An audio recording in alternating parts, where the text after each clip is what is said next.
As a lawyer, you can't really judge yourself by your wins and losses.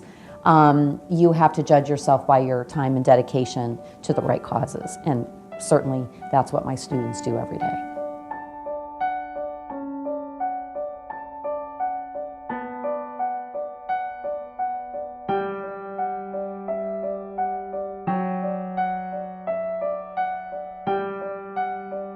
I had heard about the clinic itself, the Innocence Project, through a few teachers and professors and prior students who said it's an absolutely incredible experience.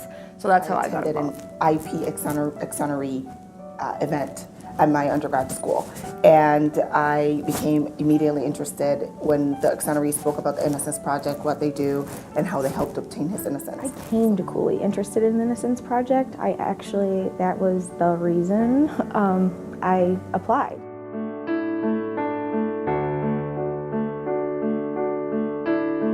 The WMU-Cooley Innocence Project is led by Marlon Mitchell-Shashan, and one of the great things I love about her is that, she has this kind of lively, bubbly spirit that kind of reminds you of the cool aunt, who was just always just the coolest. But then when you see her in her element, when you see her deep down in the file, when you see her bringing a case before a judge, it really hits you like, this is someone who I can really learn a substantial amount of information from. So it's gotten me the opportunity to look into civil law that I would have never wanted to get into. Probate law, investigative work, police work. I've learned how to review ME reports and autopsy reports and all this forensic science that I would have never known about had it not been for this clinic. What's better than saying you actually got on record before you're even a lawyer? And I've had multiple judges and professors and prosecutors come up to me and say, I can't believe how well you did. And that opens up more doors that I wouldn't have gotten if I wasn't at this clinic.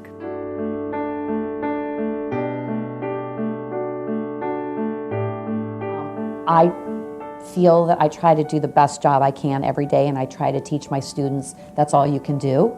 And then you need to go home, come back, and just put in another good day's work. But I do, as a person, I care deeply about my clients. You see a lot of cases where he's innocent, but you got to prove it. And so sometimes you get a little jaded, and I can't, even though I work with them, I can't imagine being any one of them. And no one would really know. I mean, even I don't know. But the losses that they endure, and knowing that they have not committed the crime is heartbreaking.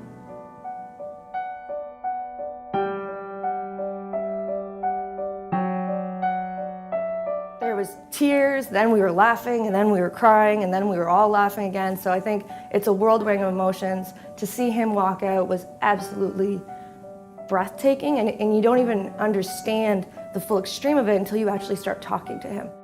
He just wanted someone to listen to him, and we did that, and we took his case, and we believed in his innocence from day one. I'm very proud of being part of the LeDura exoneration because as of today, he's the longest serving exoneree in the state of Michigan. But it was so cool because what he said, and I think it was really inspirational to everyone in the room, was like, he'd been in prison 41 years for a crime he didn't commit. And he said that he never lost hope. He never lost hope in the justice system, or never lost faith in the justice system, that he knew that this day would come. And I'm like, we spend a lot of time working on their legal case, and there's a lot of individuals that we actually can't help. So just to be able to get the case back into court, just to be able to get a judge or a prosecutor to sit down or in court listen to our new evidence is a pretty good feeling in and of itself. And then, of course, there's no better feeling than walking your client out of prison for a crime that he or she did not commit. There's kind of a moral weight that lays on you, right? One where you're saying, you know what?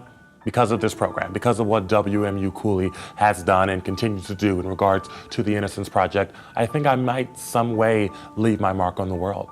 And that is the greatest substance you can ever do.